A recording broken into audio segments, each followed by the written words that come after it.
Well, it's a crime that has caused shock and outrage around the world. More than 220 Nigerian schoolgirls kidnapped in the middle of the night by a suspected Islamic terrorist organization.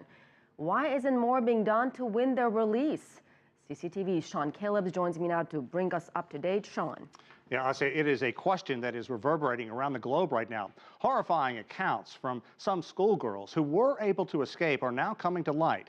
They say members of the group Boko Haram drove onto the school compound dressed as Nigerian soldiers. Now, by the time the students realized they were insurgents, not troops, it was too late. And that was the last time the scores of girls were seen.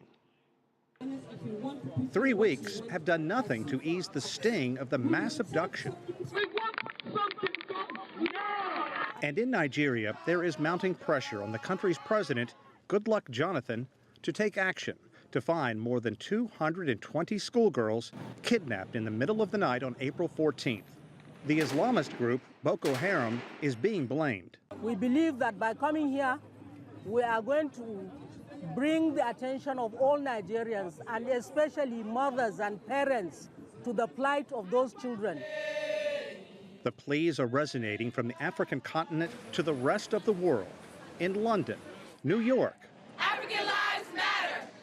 And in Washington, D.C., scores of demonstrators gathered, openly wondering why Nigeria, the U.S., and other countries aren't doing more to free school-age girls from a terrorist organization. Everybody else is talking, speaking up about this, except the government. So it's like, why is 234 lives is not that important to them to do something about it? And we're just tired of silence, The United States spends about $20 million a year to help Nigeria fight terrorism. U.S. Secretary of State John Kerry, speaking from Ethiopia, pledged assistance. Let me be clear.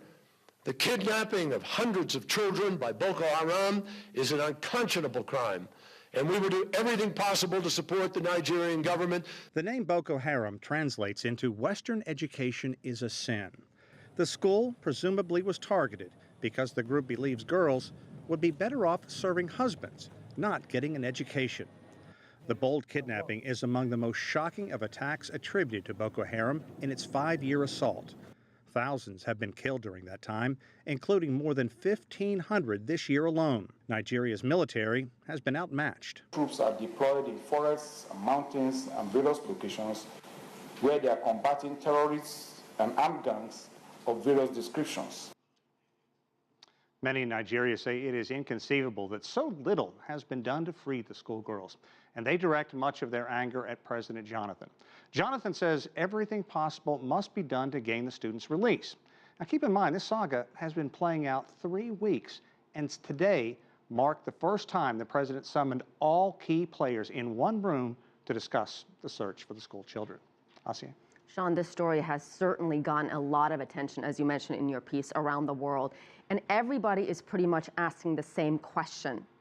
How could you hide more than 200 girls in Nigeria vanished without a trace? It's very frustrating. What the military is saying is they have made numerous efforts to try and go to spots where they believe these schoolgirls are being held. But every time they go there, they find nothing. What people believe is there are people who are corrupt in the Nigerian military who are tipping off members of this terrorist organization. That way they're able to move the girls from site to site to site. And 3 weeks now, no word. Very tragic. All right. Thank you very much, Callebs.